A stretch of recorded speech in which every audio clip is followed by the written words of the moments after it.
నమ్మిక రుచి ఛానల్కి స్వాగతం అండి. మీరు నా వీడియోలు ఫస్ట్ ఇప్పుడే చూస్తున్నట్లయితే లైక్ చేయండి, షేర్ చేయండి, సబ్స్క్రైబ్ చేయండి. మరిన్ని అప్డేట్ కోసం గంట సింబల్ క్లిక్ చేయండి. ఓకే ఫ్రెండ్స్, ఇప్పుడు బిర్యానీ చికెన్ బిర్యానీ అలాగే చికెన్ కర్రీ చేయ విధానం. ఇప్పుడు మ్యాగ్నేట్ చేస్తున్నానండి. 3/4 కిలో చికెన్ తీసుకున్నాను. అందులో అల్లం వెల్లుల్లి పేస్టు, కారం, ఉప్పు, పసుపు అన్నీ వేసి ధనియాల పొడి, జీరా పౌడరు, ఆయిల్ అన్నీ వేసి మ్యాగ్నేట్ చేస్తానండి. ఇప్పుడు అందులో నిమ్మరసం కూడా వేస్తానండి. దానికి తాలింపుకి కావాల్సినవి పువ్వు, మొగ్గ, చెక్క, యాలక్కాయలు, లవంగాలు, బిర్యానీ ఆకు, ఇప్పుడు ఉల్లిపాయలు, పచ్చిమిర్చి. ఇప్పుడు పాన్ పెట్టి ఆయిల్ వేసి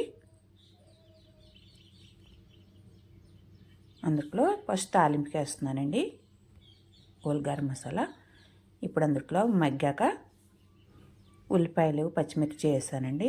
ఇప్పుడు అందులోనే అల్లం వెల్లుల్లి పేస్టు ఇవన్నీ ఫ్రై అవ్వాక మ్యాగ్నేట్ చేసుకుని పక్కన పెట్టానండి. 1/2 అవర్ పక్కన పెట్టానండి. ఇప్పుడు అది ఇందులో వేస్తున్నానండి. 3/4 కేజీ చికెన్ అండి.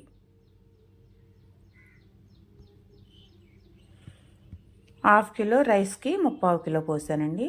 ఒక గ్లాసు బియ్యం అయితే గ్లాసున్నర వాటర్ పోసానండి. అందులో రుచికి సరిపడా సాల్ట్ వేసాను. ఇప్పుడు నానబెట్టి పక్కన పెట్టుకున్న బాస్మతి రైస్ అండి ఇవి. ఇప్పుడు మరిగేటప్పుడు వేద్దాం. వేరే ఇంకా ఏ మసాలాలు అవసరం లేదండి. చాలా సూపర్గా ఉంటుందండి. ఇలా సింపుల్గా ఉంటుందండి. ఒకసారి ట్రై చేశారంటే దాంట్లోనే కొత్తిమీర వేద్దాం ఫ్లేవర్కు. అది పక్కన పెట్టుకుని ఇప్పుడు కర్రీకి పాన్ పెట్టి ఆయిల్ వేసి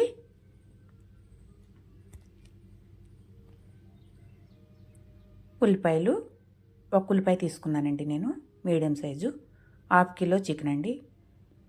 6 పచ్చిమిర్చి తీసుకున్నాను. అవి వేగడానికి సాల్ట్ వేసాను. అది కొద్దిగా వేగాక ఇప్పుడు అల్లం వెల్లుల్లి పేస్ట్ వేసానండి. ఇప్పుడు అందులో నీట్గా క్లీన్ చేసి పెట్టుకున్న చికెను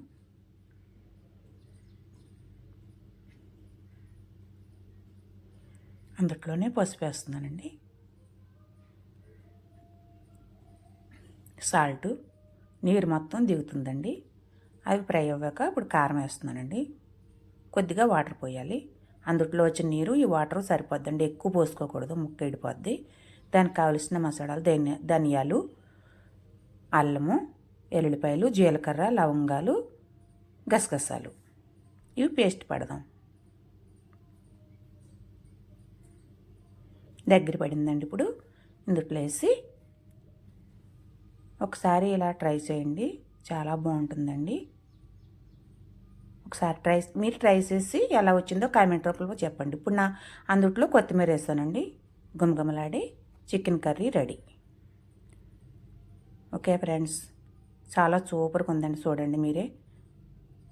బిర్యానీ ఇలా ఈ కాంబినేషన్లో తింటే సూపర్గా ఉంటుందండి. లైక్ చేయండి, షేర్ చేయండి, కామెంట్ చేయండి, సబ్స్క్రైబ్ చేసుకోండి.